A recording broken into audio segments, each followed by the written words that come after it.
Welcome to Daytona International Speedway. Located in Daytona Beach, Florida, the Daytona International Speedway opened back in 1959 and has since become one of the most legendary venues in motorsports.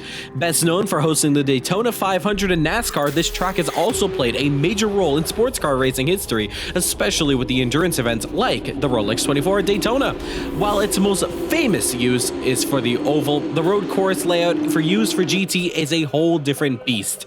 The configuration is a 5.73 long kilometer circuit and features 12 turns combining sections of the legendary high-speed oval with a technical infield section. Daytona has hosted everything from IMSA to Moto America, but it's also welcomed the Porsche Supercup as guests in North America, bringing a one-of-a-kind GT series to an entirely new, one-of-a-kind stage. The Porsche 911 GT3 Cup thrives here, balancing raw power on the high bankings with precise control throughout the tight infield.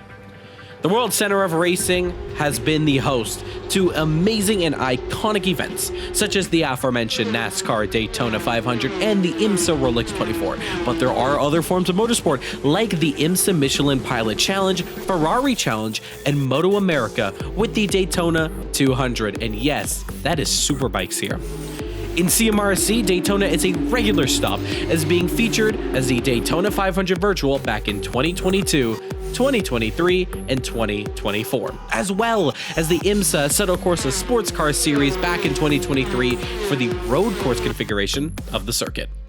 Slipstreaming on the oval, it's essential, but nailing the braking zones in the infield, that's crucial. So let's take a look at some of the key sections that drivers are going to be looking out for overtaking and nailing to catch up to the competition. Turn 1, the International Horseshoe. It's a tight left-hander after the flat-out run into the infield. Braking here is tricky. If you're coming in too hot, you'll be compromised the entire infield sequence. Turn 3, the West Horseshoe. It's another slow, tight hairpin, ideal for dive bombs and last-minute lunges. Great spot to make a move stick before heading back towards the oval. And then you have the bus stop chicane, flat out on the back straight of the oval, then hard on the brakes. The bus stop is a fast punching clip to the curb, too hard and you're in the grass. Perfect for bold overtakes and even better if you're defending your line. And then the tri-oval finish. Coming off the banking, it's a full throttle drag race. In Porsche Cup, it's all about the draft. Expect photo finishes and last second passes right here on the front straight.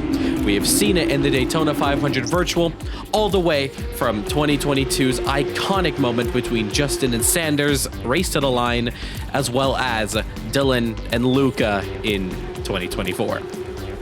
Daytona delivers some top speed, wheel-to-wheel action, and high drama. So exactly what this Porsche Supercup is all about. In the world of Caribbean Motor Racing Sim Club, this will be host of the first round of the 2025 CMRSC Porsche Supercup. Formula One is wrapped up and Cody Lawrence takes his first championship in CMRSC, but the tides now shift back into GT racing since February.